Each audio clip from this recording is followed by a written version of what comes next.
오늘의 10분 말씀. 역대상 5장과 6장은 요단강 동편에 있는 세 지파와 레위 지파에 대한 이야기입니다. 역대상 3장부터는 12지파를 하나씩 살펴보고 있습니다. 첫 번째로 본 지파는 유다 지파였습니다. 유다 지파를 통해 신실하신 하나님의 언약이 강조되었습니다. 하나님은 유다 지파 다윗의 후손을 통해 왕위를 이어가시겠다라는 약속을 이루어 가십니다. 두 번째 지파는 시므온 지파입니다. 시므온은 야곱의 둘째 아들이었지만 창세기 34장에서 세겜 사람들을 잔인하게 죽였던 사건 때문에 야곱에게 저주를 받았습니다. 그런데 하나님의 은혜로 회복된 지파가 바로 시므온 지파입니다. 이처럼 우리도 주어진 자리에서 충성하며 믿음으로 영적 싸움을 감당하는 삶을 살아야 함을 본문은 강조했습니다. 그리고 오늘 살펴볼 지파는 요단강 동쪽에 있는 세 지파와 제사장 가문인 레위 지파입니다. 요단강 동편 지파를 남쪽에서 북쪽으로 보면 가장 남쪽은 장자인 르우벤 지파, 그 위에 갓 지파, 그리고 가장 북쪽은 므낫세의 반 지파입니다. 오늘 본문은 우리 삶에 죄가 있다 해도 포기하지 말고 하나님께 돌아가야 함을 강조합니다. 르우벤, 갓, 므낫세 반지파 그리고 레위 지파 모두 사사시대 때부터 왕정시대 그리고 분열왕국 이후에도 하나님을 떠나 살았습니다. 이들은 하나님께 돌아가지 않았습니다. 그러나 하나님은 오늘 이 동편 지파들과 레위 지파를 통해 지금이라도 돌아오길 원하신다라고 말씀하십니다. 혹시 여러분 중에 한때 신실하게 하나님을 믿으며 살아갔던 때가 있으신가요? 찬양팀으로 섬기고 교사로, 청년 리더로 섬겼던 그 때가 있으신가요? 그러나 중요한 것은 지금 현재입니다. 신앙은, 믿음 생활은 과거에 머무는 것이 아닙니다. 지금 내가 하나님께 붙어 있는가에 달려 있습니다. 오늘 본문은 저와 여러분들에게 지금이라도 당장 하나님께 돌아와야 함을 강하게 말씀하고 있습니다. 오늘 본문은 크게는 두 부분 그리고 작게는 네 부분으로까지 나눌 수 있습니다. 크게는 요단 동편 지파와 레위 지파로 나눌 수 있고, 먼저 요단 동편의 세 지파 이야기를 살펴보겠습니다. 첫 번째는 르우벤 지파 이야기입니다. 역대상 5장 1절에서 르우벤이 야곱의 첫 장자였음을 분명히 기록하고 있습니다. 그런데 같은 절에서 르우벤이 장자권을 잃어버린 이유도 밝히고 있습니다. 바로 아버지의 침상을 더럽혔기 때문입니다. 그래서 장자의 명분이 요셉의 아들들에게 넘어갔습니다. 그리고 2절에서는 유다가 다른 형제보다 뛰어나다라고 기록합니다. 왕권은 유다 지파에게 넘어갔고 장자권은 요셉에게 넘어간 것입니다. 이렇게 죄 때문에 르우벤은 중요한 것을 다 잃어버리게 됩니다. 3절부터 5절에서는 르우벤의 아들들의 이름이 등장합니다. 총 4명입니다.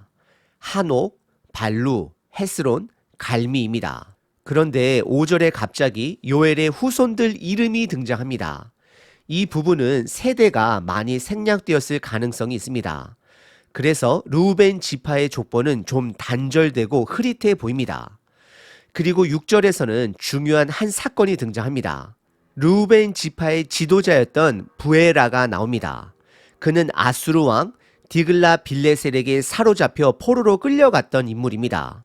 부에라는 성경 역사에 기록된 르우벤 지파의 마지막 지도자로 르우벤 지파의 몰락과 멸망을 상징하는 인물이 됩니다. 9절에서는 르우벤 지파가 왜 요단강 동편에서 살게 되었는지 그 이유를 알려줍니다. 르우벤 지파는 가축이 많았기 때문입니다. 목축을 주업으로 삼았던 르우벤과 갓 지파는 기름진 땅이 필요했습니다. 그래서 모세에게 요청해서 요단 동편, 곧 길르앗 지역을 차지하게 되었습니다.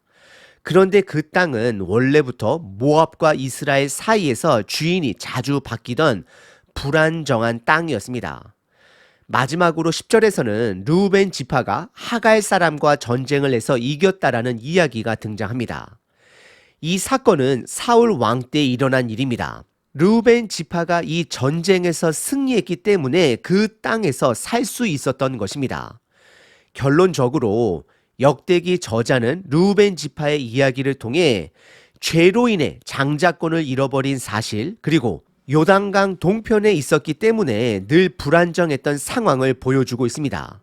그리고 르우벤 지파뿐만 아니라 포로기 이후에는 이스라엘 지파 모두가 하나님께 다시 돌아와야 함을 강조하고 있습니다.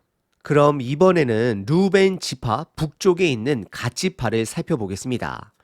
갓 지파도 원래 요단강 동편 길르아 바산 지역에 정착했습니다. 르우벤 지파처럼 가축을 키우기 좋은 땅이라서 모세에게 요청해 받은 것입니다. 11절서부터 17절까지는 갓 지파의 족보가 아주 짧게 등장합니다. 리더 4명의 이름과 친척 7명의 이름만 나오고 어느 지역에 살았는지 이름만 기록됩니다. 여러분, 요단 동편 지파인 르우벤, 갓, 므낫세 지파는 포로기 이후에 성경에 다시 등장할까요? 사실 그들의 이름은 더 이상 등장하지 않습니다. 르우벤 지파도, 갓 지파도, 므낫세 반 지파도 이제는 하나님께 돌아와야 함을 강조하고 있는 것입니다.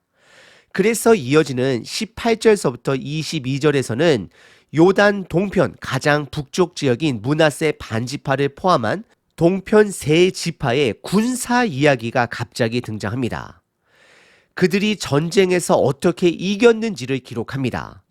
이 세 지파는 함께 연합해서 하갈 사람과 전쟁을 벌였습니다. 그리고 그들은 하나님께 간절히 부르짖었습니다. 바로 여기가 중요한 부분입니다. 20절을 보면 하나님이 그들의 기도를 들어주셨음을 분명히 기록하고 있습니다. 도우심을 입었으므로 하갈 사람과 그들과 함께 있는 자들이 다 그들의 손에 패하였으니 이는 그들이 싸울 때에 하나님께 의뢰하고 부르짖었으므로 하나님이 그들에게 응답하셨습니다. 이 내용은 열왕기상 8장에서 솔로몬이 성전을 헌당할 때 드렸던 기도에 뿌리를 두고 있습니다. 솔로몬은 헌당 예배 때 이스라엘 백성이 죄를 짓고 회개하며 성전을 향해 기도하면 그들의 죄를 사하시고 조상들에게 주신 땅으로 돌아오게 해달라라고 기도했습니다. 오늘 역대기는 바로 그 기도에 근거해 요단 동편 세 지파가 죄로 인해 하나님과 멀어졌지만 지금이라도 돌아와야 함을 족보와 역사적 사건을 통해 말씀하고 있습니다. 저와 여러분도 지금이라도 돌아가야 함을 강조하고 있는 것입니다. 그리고 마지막 23절서부터 26절에서는 므낫세 반지파의 우상 숭배죄를 다시 한번 기록합니다. 그들의 안타까운 현실을 적나라하게 보여주고 있는 것입니다. 이제 역대상 6장을 살펴보겠습니다. 이 장 전체는 레위지파에 대한 설명으로 구성되어 있습니다. 레위지파 이야기는 총 81절에 걸쳐 자세히 다루어집니다. 이는 그들이 성전과 예배, 제사와 관련된 특별한 사명을 받은 지파였기 때문입니다. 포로기에서 돌아온 이스라엘 백성에게 중요한 것은 다시 제사장과 레위인의 역할을 구분하는 것이었습니다. 성전에서 섬길 수 있는 사람은 레위 사람뿐이었습니다. 특히 제사장은 아론의 자손만이 가능했습니다. 에스라 2장을 보면 이 족보의 기록 목적은 자격 있는 자를 확인해 주는 역할을 합니다. 1절부터 15절까지는 제사장 족보 이야기를 담고 있습니다. 첫 제사장인 아론부터 여호사다까지의 계보가 기록되어 있습니다. 이 족보는 출애굽 때부터 포로기까지 제사장 계보를 보여줍니다. 마지막 제사장이자 바벨론으로 끌려간 제사장인 여호사다까지 살펴보고 있습니다. 참고로 모든 제사장들의 이름이 기록된 것은 아닙니다. 출애굽기와 에스라서에서도 제사장들의 족보가 자주 등장하는 이유는 제사장직의 중요성을 드러내기 위해서입니다. 이스라엘은 제사장을 중심으로 한 믿음의 공동체가 되기 때문입니다. 신약으로 넘어와 우리 모두는 참된 제사장이신 예수님과 연결됩니다. 1절의 시작은 레위의 세 아들 게르손, 그핫, 무라리의 이야기로 시작됩니다. 그러나 게르손과 무라리의 족보는 넘어가고 그앗 자손에게 먼저 집중합니다. 그 이유는 제사장이 그앗의 후손인 아론 집안에서 나왔기 때문입니다. 2절에서 그앗의 네 아들이 등장합니다. 여기에서도 아므람에게 집중합니다. 3절을 보면 아므람은 바로 아론, 모세, 미리암의 아버지가 되기 때문입니다. 4절에 아론의 네 아들 이름이 등장합니다. 그 중에는 사용하지 말라는 불을 제사 때 사용하다 죽은 나답과 아비후의 이름도 등장합니다. 그래서 제사장의 계보는 결국 엘르아살과 이다말로 이어집니다. 엘르아살이 제사장의 리더 역할을 맡고 아론이 죽은 후 대제사장이 되었습니다. 예수님은 온전한 대제사장 되십니다. 4절부터 9절까지는 아론부터 엘르아살 그리고 비느하스로 이어지는 계보가 기록되어 있습니다. 10절에는 솔로몬 시대에 제사장 직분이 있었음을 강조하고 15절로 넘어가 마지막에는 여호사닥으로 끝이 납니다. 그는 예루살렘 멸망 때 바벨론으로 끌려간 마지막 대제사장이었음을 기록합니다. 포로 귀환 이후 에스라, 학개, 스가랴서를 보게 되면 여호사닥의 아들 여호수아가 리더로 예루살렘에 돌아오는 장면이 등장합니다. 오늘 본문은 제사장들 또한 돌아와야 함을, 그들을 세워야 함을 강조하고 있습니다. 16절부터 30절까지는 다시 레위의 세 아들들에게 집중합니다. 17절에 게르손의 두 아들, 18절에서는 그앗의 네 아들, 19절에 무라리의 두 아들이 등장하고 이어지는 20절부터 27절까지는 그들의 후손들이 나열됩니다. 특별히 27절과 28절에는 우리가 잘 아는 엘가나의 아들 사무엘이 등장합니다. 왕을 세우는 역할을 하는 사무엘은 제사장 가문은 아니지만 레위 지파 후손임을 확인할 수 있습니다. 그리고 29절과 30절에는 무라리 후손들이 다시 언급됩니다.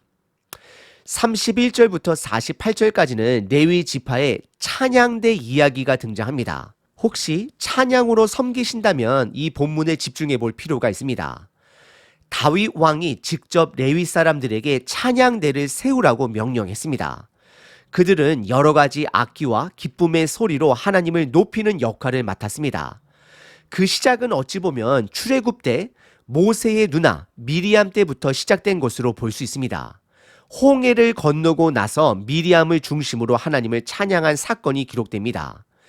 이들은 언약궤를 옮길 때마다 악기를 연주했습니다. 결국 찬양과 감사는 이스라엘의 예배 공동체에서 중심 역할을 했습니다.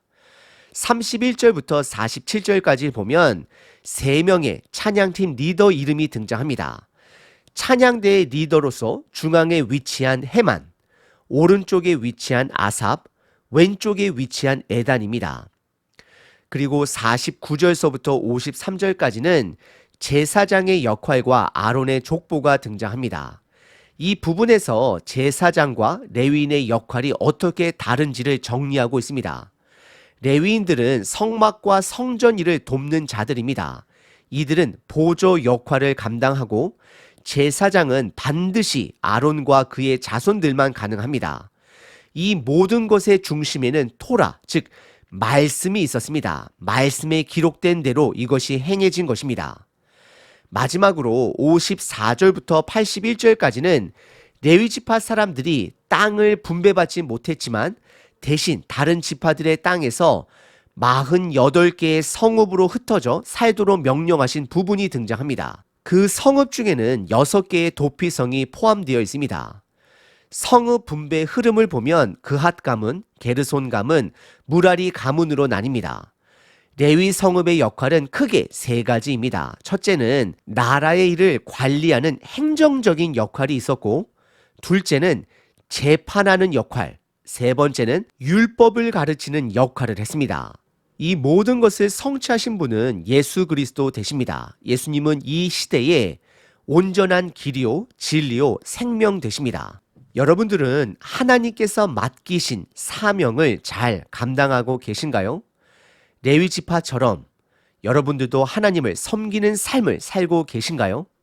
오늘 본문은 요단강 동편 세 지파와 레위 지파에 대한 이야기였습니다. 요단 동편에 있었던 루벤 지파, 갓지파, 므낫세 반지파, 그리고 레위 지파는 모두 하나님께 특별한 사명을, 임무를 받은 지파였습니다. 그런데 르우벤 지파는 장자였지만 아버지의 침상을 더럽힌 죄 때문에 장자권을 잃고 말았습니다. 그 권리는 요셉의 아들들에게 넘어갔습니다. 레위 지파도 여호수아 시대 이후 사사 시대와 왕정 시대를 거치며 무너졌음을 확인할 수 있습니다. 결국 이들은 모두 다시 돌아와야 했습니다. 돌아와서 하나님께로부터 받은 섬김의 자리를 회복해야 했습니다. 이 족보 이야기는 단순히 포로기에서 돌아온 이스라엘 백성에게만 해당되는 이야기가 아닙니다.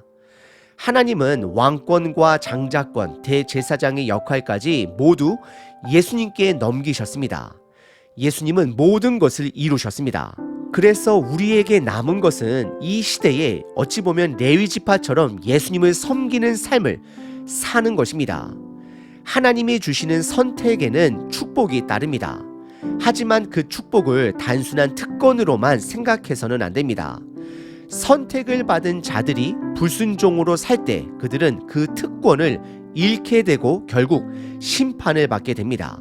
오늘 족보 곳곳에 그 흔적이 남아 있습니다. 장자권을 잃은 르우벤, 잘못된 불로 제사를 드리다 죽은 나답과 아비후, 그리고 우상 숭배로 무너진 지파들의 이야기, 이 모든 기록은 우리에게 경고합니다. 선택받은 사람들의 특권은 구별된 삶을 사는 데 있습니다. 그러기 위해 가장 먼저 해야 할 일은 하나님께 돌아가는 것입니다. 말씀으로 돌아가야 합니다. 삶으로 돌아가야 합니다. 오늘 하루 여러분들의 삶을 돌아보고 하나님께 다시 돌아가시는 하루 되시길 바랍니다. 여러분들은 하나님께서 맡기신 자리와 역할을 지금도 잘 감당하고 계신가요? 혹시 내가 선택받은 자로서의 특권만 누리려고 하고 책임을 외면하고 있지는 않으신가요? 항상 기뻐하라. 쉬지 말고 기도하라. 범사에 감사하라.